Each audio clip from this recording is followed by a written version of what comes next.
That light in the back's gonna fuck me up. Thank you, guys.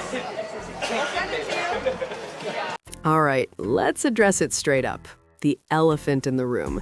It's been hovering over this team for a minute now, and during Media Day, Caitlin Clark finally spoke on it. The question everyone's been waiting for: how she sees the situation with Raven Johnson, the idea of sharing the floor, building chemistry, and making it all work in real time. And yeah, she didn't dodge it. Media Day for the Indiana Fever always brings a flood of insight. You get the polished photos, the interviews, the sound bites, but more importantly, you start to understand the direction of the team. You hear how players feel about the offseason, what they've been working on, and how the pieces might fit together. And right away, Clark was asked about playing off the ball, a topic that's been debated heavily. It's not a simple yes or no situation. There's nuance to it. Rhythm, spacing, trust. It depends on personnel, timing, and how the offense evolves. But now, instead of speculation, we're finally hearing it from her directly. What she said gives a clearer picture of how she's approaching this season and how this backcourt dynamic might actually come together. I don't know if you guys have heard anything I've said. No. But Steph has talked about creating depth in the backcourt, especially with your injuries last year, Kelsey going till the wheels fell off. Just what do you think about having Ty and Raven kind of backing up in the backcourt? She's also talked about kind of you playing off the ball a little bit, get a little bit of court rest. Just what do you think about playing off the ball? Yeah, well, I think that's going to be something like that's what you have training camp for, and that's what you have the preseason games for, is to try different lineups and to try different people and to give the people that are fighting for roster spots a chance to go out there and compete and perform. Like, I'm not going to go out and play 30 minutes on Saturday. That's just not going to be the case. That's not what it's about. It's, obviously I'm going to go out there and compete as hard as I can, but that's not what we need to do. And, I think a little bit of off the ball stuff. Like, I think mostly on dead balls. Like, I think I'm the best transition player in the league. That's where I thrive. Everybody knows that's my game. So, getting the ball off of rebound or in transition, like that's probably when I'm going to be the primary ball handler more than anything. And then, getting off the ball a little bit and catching your breath. Like, it is exhausting bringing the ball up 94 feet versus pressure every single time. So we certainly need to find somebody that can handle the ball a little bit and, give me a little bit of a break. And I think Raven and Ty and even other people through camp, Tori's done a great job. And, Kels does it a little bit. And even I think our 4s and 5s can do that. You saw AB do that a lot last year when we were really in trouble injury-wise. So I think there's a lot of different things that can give us a lot of different looks and just makes us harder to guard more than anything. I like that she said it, and more importantly, I like how she said it. There's a level of confidence there that matters. When Caitlin Clark says she believes she's the best transition player in the league, that's not just talk. That's backed by what we've already seen. The pace she plays with, the way she pushes the ball up the floor, those deep cross-court passes that feel almost quarterback-like, it's a completely different tempo. It reminds you of how someone like Tom Brady controls a game, just in a basketball context. She's made the game faster, more explosive, and honestly, more entertaining. Now, last season, the off-ball experiment caught a lot of people off guard. You're watching one of the most ball-dominant, high IQ guards in the game suddenly spend stretches without initiating the offense, and naturally, people questioned it. But this is where the nuance comes in. You cannot realistically expect Caitlin Clark to absorb that level of defensive pressure every single possession. We're talking about getting picked up 94 feet, facing blitzes, traps, sometimes even triple teams. That's not sustainable over a full season without consequences. All right, so let's clear it up. That's really the core of this whole Raven Johnson situation. Caitlin Clark basically said, let's put this to bed. There's no tension, no issue, everything's fine. That matters because a lot of the noise was coming from outside the team, not inside the team. She made it very clear how this is going to work. Raven Johnson can handle the ball, she can help initiate, and she brings value in that area. But Clark isn't giving up her role. She said it straight. She's still going to be the primary ball handler. That hasn't changed. What is changing, though, is how she manages her energy. You'll see moments, dead ball situations, certain sets, where she might not bring it up the floor every single time. That's not a demotion, that's strategy. That's about pacing, especially when you consider how much defensive pressure she deals with. And then she doubled down on it. She believes she's the best transition player in the league. So when the game is moving, when it's flowing, the ball is going to be in her hands. That's where she's most dangerous. So all this talk about her taking a back seat, that was never realistic. This is still her engine, her system. Raven Johnson complements it. She doesn't replace it. At this point, it's settled. The speculation can stop. Clark addressed it herself, and the message was simple. Everything's good, and the hierarchy is clear. At the end of the day, no team is trying to keep Caitlin Clark off the ball for the majority of the game. That wouldn't make sense. The goal is balance, reduce the wear, maintain efficiency, and keep her dangerous in every phase. And then you add someone like Kelsey Mitchell into the mix, who Clark herself praised. That's another layer. Mitchell's ability to score and handle takes pressure off Clark naturally. It's not about replacing, it's about complementing.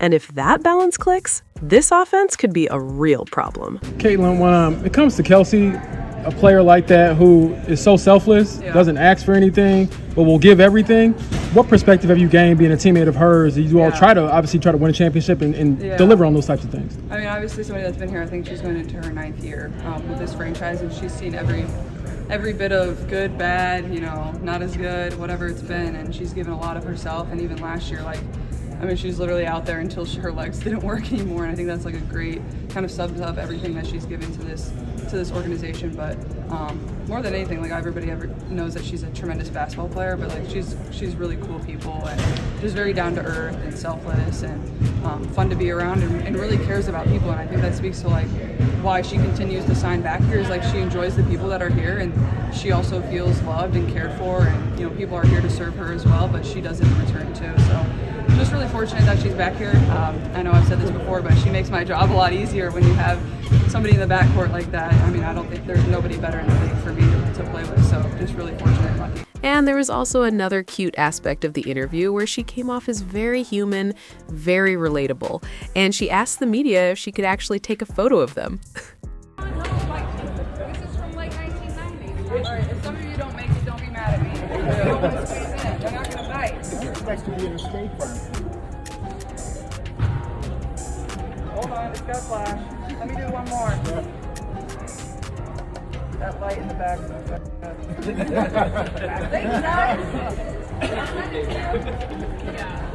And heading into this season, Caitlin Clark is stepping into a different role. She's actually one of the vets now. It sounds strange because she still feels like the young face of the league, but this is already year 3 for her. That experience matters. You can see it in how she carries herself, how she communicates, how she reads the game.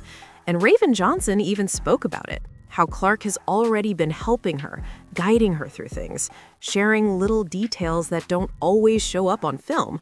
It's a shift, but it shows just how quickly Clark is growing into a leader. Yeah, it's actually very exciting and it's fun to learn from the vets here. They definitely make sure I get the plays. I mean, yesterday they were just throwing plays at me, and I'm like, oh gosh, geez, they run a lot of plays. But Caitlin Clark, she was helping me through all the hard times. She was helping me. I was like, what do I do here? Or where should I cut? I was asking her a lot of questions, and I think with being a rookie and having a vet like that, you should ask questions that you want to know. And I think I asked her probably 1,000 questions yesterday. So. I've been going through a lot of Raven Johnson's tape from South Carolina, and honestly, it's getting me more excited about what she could bring. IQ-wise, she's locked in. You can see it in the way she reads passing lanes, times her steals, and just understands positioning. She's not guessing out there. She's reacting with purpose. She always seems aware of where she is on the floor and what's unfolding around her, which is a big deal at this level. And defensively, that's where it really stands out. She's the kind of player you wouldn't want to face one-on-one, not just because of effort, but because of discipline. Against certain matchups, she could be a real problem. You look at guards like Kelsey Plum or even someone like Julie Alamand, and you can absolutely see Raven being used in a targeted, strategic role to disrupt rhythm and make things uncomfortable. Now, when it comes to backing up Caitlin Clark at the point, I still think Tyasha Harris is the key piece there. She's steady, experienced, and one of the more reliable backup guards in the league. Credit to Amber Cox, too. She moved quickly in free agency to secure her. That kind of decisiveness matters, especially when multiple teams would have been interested.